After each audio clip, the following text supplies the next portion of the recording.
اعوذ باللہ من الشیطان الرجیم، بسم اللہ الرحمن الرحیم۔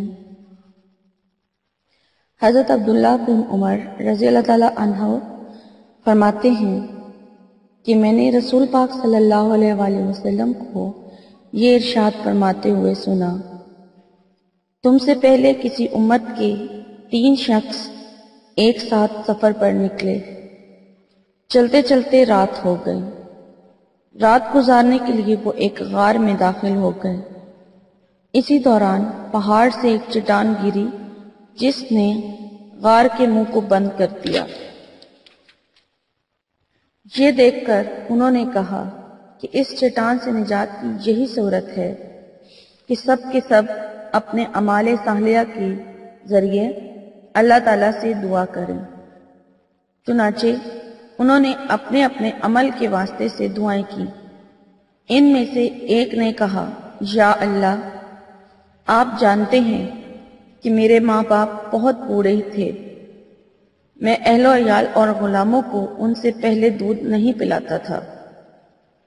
ایک دن میں ایک چیز کی تلاش میں دور نکل گیا۔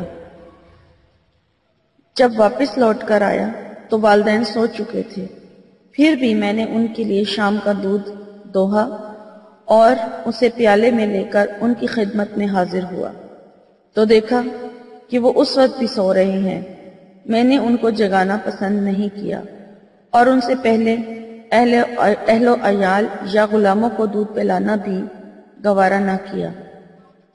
میں دودھ کا پیالہ ہاتھ میں لے کے ان کے سرہانے کھڑا رہا اور ان کے جاگنے کا انتظار کرتا رہا، یہاں تک کہ صبح ہو گئی اور وہ بیدار ہوئے تو میں نے انہیں دودھ دیا۔ اس وقت انہوں نے اپنے شام کے حصے کا دودھ پیا۔ یا اللہ، اگر میں نے یہ کام صرف آپ کی خوشنودی کے لیے کیا تھا تو ہم اس چٹان کی وجہ سے جس مصیبت میں پھنس گئے ہیں اس سے ہمیں نجات دلا دیجیے، فرما دیں، آپ اس سے ہمیں نجات فرما دیں۔ اس دعا کے نتیجے میں وہ چٹان تھوڑی سی سرک گئی، لیکن باہر نکلنا ممکن نہ ہوا۔ رسول اللہ صلی اللہ علیہ وآلہ وسلم نے ارشاد فرمایا کہ دوسرے شخص نے دعا کی، یا اللہ، میری ایک چچا زاد بہن تھی جو مجھے سب سے زیادہ محبوب تھی۔ میں نے ایک مرتبہ اس سے اپنی نفسانی خواہش پوری کرنے کا ارادہ کیا، لیکن وہ آمادہ نہیں ہوئی، یہاں تک کہ ایک وقت آیا کہ قحط سالی نے اسے میرے پاس آنے پر مجبور کر دیا۔ میں نے اسے اس شرط پر 120 دینار دیے کہ وہ تنہائی میں مجھ سے ملے۔ وہ آمادہ ہو گئی، یہاں تک کہ جب میں اس پر قابو پا چکا تھا اور قریب تھا کہ میں اپنی نفسانی خواہش پوری کروں تو اس نے کہا، میں تمہارے لیے اس بات کو حلال نہیں سمجھتی کہ تم اس مہر کو ناحق توڑو۔ یہ سن کر میں اپنے برے ارادے سے باز آ گیا اور میں نے اسے دور ہو گیا، حالانکہ وہ مجھے اس سے بہت زیادہ محبت تھی، اور میں نے وہ سونے کے دینار بھی چھوڑ دیے جو اسے دیے تھے۔ یا اللہ، اگر میں نے یہ کام آپ کی رضا کے لیے کیا تھا تو ہماری اس مصیبت کو دور فرما دیجیے۔ چنانچہ وہ چٹان کچھ اور سرک گئی، لیکن پھر بھی نکلنا ممکن نہ ہوا۔ تیسرے نے دعا کی، یا اللہ، کچھ مزدوروں کو میں نے مزدوری پر رکھا تھا، سب کو میں نے مزدوری دے دی، لیکن ایک مزدور اپنی مزدوری لیے بغیر چلا گیا تھا۔ میں نے اس کی مزدوری کی رقم کو کاروبار میں لگا دیا، یہاں تک کہ مال میں بہت کچھ اضافہ ہو گیا۔ کچھ عرصے بعد وہ ایک دن آیا اور آ کر اس نے کہا، اللہ کے بندے، مجھے میری مزدوری دے دے۔ میں نے کہا، یہ اونٹ، گائے، بکریاں اور غلام جو تمہیں نظر آ رہے ہیں یہ تمہاری مزدوری ہے، یعنی تمہاری مزدوری کو کاروبار میں لگا کر میں نے یہ سب منافع حاصل کیا ہے۔ اس نے کہا، اللہ کے بندے، مذاق نہ کر۔ میں نے کہا، مذاق نہیں کر رہا، حقیقت بیان کر رہا ہوں۔ چنانچہ میری وضاحت کے بعد وہ سارا مال لے گیا، کچھ نہ چھوڑا۔ یا اللہ، اگر میں نے یہ کام صرف آپ کی رضا کے لیے کیا ہے تو مجھے اس مصیبت سے جس میں ہم پھنس چکے ہیں نجات دلا دیجیے۔ اور چنانچہ وہ چٹان جو تھی بالکل سرک گئی اور غار کا منہ کھل گیا اور سب باہر نکل آئے۔ السلام علیکم، کیا حال ہے ویورز؟ کیا حال ہے آپ لوگوں کے؟ میں امید کرتی ہوں آپ لوگ ٹھیک ٹھاک ہوں گے، اور میری دعا ہے کہ اللہ تعالیٰ آپ کو اپنے حفظ و ایمان میں رکھیں۔ اور ویورز، میری دعا ہے کہ خصوصی دعائیں آپ لوگوں کے لیے ہیں کہ آج کا دن تو ویسے بھی بہت مبارک ہے، اور پہلے سب کو میں یہ کہنا چاہتی ہوں کہ سب مسلمانوں کو میری طرف سے جمعہ مبارک ہو۔ اور اس کے بعد میری آج کے دن کی خصوصی دعائیں ہیں کہ آپ لوگ جن مسائل کا شکار ہیں، جن پریشانیوں سے آپ دوچار ہیں، اللہ تعالیٰ آپ کو ان سے نجات دلائے۔ اور جو لڑکیاں اور لڑکے شادی کی عمر تک پہنچ چکے ہیں اور ان کی شادیاں نہیں ہو رہی ہیں، تو ان لوگوں کے اللہ تعالیٰ مناسب رشتے جو ہے ان کا انتظام کر دے۔ اور جن لوگوں کے لیے جاب کا مسئلہ ہے، ان کو نوکری نہیں مل رہی ہے، اللہ تعالیٰ ان کو بہترین نوکری سے نواز دے۔ اور جن لوگوں کے رزق میں تنگی ہے، اللہ تعالیٰ ان کو بھرپور رزق عطا کرے۔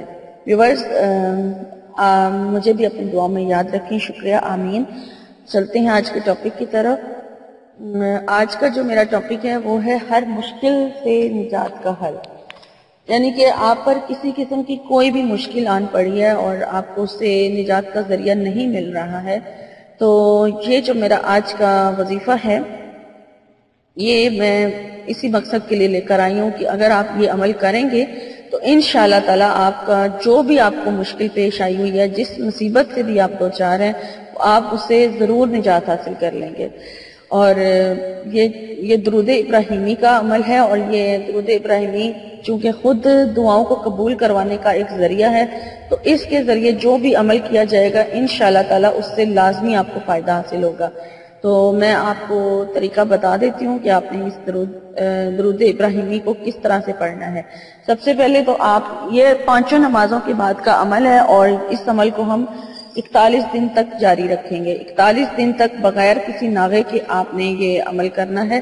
لیکن چونکہ نماز خواتین کے لیے یہ ہوتا ہے کہ وہ نماز نہیں پڑھ پاتی ہیں، تو ان کے لیے چھوٹ ہے اس چیز میں کہ وہ اس عمل کو بعد میں اپنے دن پورے کر لیں، کیونکہ یہ نماز کے بعد کا خصوصی عمل ہے کہ ہر نماز کے بعد کرنا ہے۔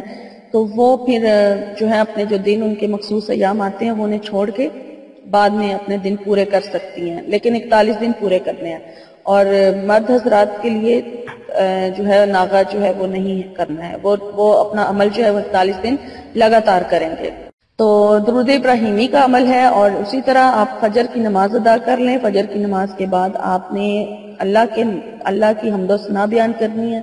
اللہ کی حمد و ثنا بیان کرنے کے بعد آپ نے اپنا یہ درود شریف کا عمل شروع کرنا ہے۔ اپنی جس مشکل کے لیے آپ اس عمل کو کرنا شروع کر رہے ہیں، اس مشکل کے لیے آپ دعا کریں کہ اللہ تعالیٰ آپ کو اس عمل کی برکت سے اس مشکل سے نجات دلا دے۔ اور پھر آپ نے فجر کی نماز کے بعد 60 ٹائم یعنی 60 مرتبہ درود ابراہیمی پڑھنا ہے۔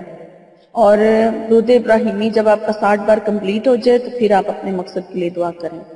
اس کے بعد ظہر کی نماز کے بعد آپ نے درود ابراہیمی کو اسی طرح اللہ تعالیٰ کی پہلے حمد و ثنا بیان کرنی ہے، اور پھر اس کے بعد آپ نے اپنی مقصد کی دعا کرنی ہے، اور پھر آپ نے 50 بار درود ابراہیمی کو پڑھنا ہے۔ اور پڑھنے کے بعد پھر جب آپ کا 50 بار یعنی 50 ٹائم کمپلیٹ ہو جائے تو پھر آپ نے دوبارہ اپنے مقصد کے لیے دعا کرنی ہے، جس مشکل کے نجات کے لیے آپ اس کو پڑھ رہے ہیں۔ اور پھر عصر کی نماز کے بعد آپ اسی طرح 40 بار درود ابراہیمی کو پڑھیں گے، اور اسی طریقے سے جس طریقے سے آپ نے فجر کے بعد اور ظہر کے بعد پڑھا، اسی طرح سے آپ عصر کے بعد پڑھیں گے، لیکن 40 بار آپ اس کو پڑھیں گے۔ اور پھر مغرب کی نماز کے بعد 30 بار آپ درود ابراہیمی کو پڑھیں گے، اور 30 بار آپ مغرب کی نماز کے بعد پڑھیں گے۔ اور پھر عشاء کی نماز کے بعد آپ نے 20 بار درود ابراہیمی کو پڑھنا ہے، اور اس طرح آپ کا ایک دن کا جو عمل ہے وہ پورا ہو جائے گا۔ اور عمل ایک بار پھر سن لیں، فجر کی نماز کے بعد آپ نے 60 مرتبہ درود ابراہیمی پڑھنا ہے، جو نماز میں درود شریف پڑھا جاتا ہے۔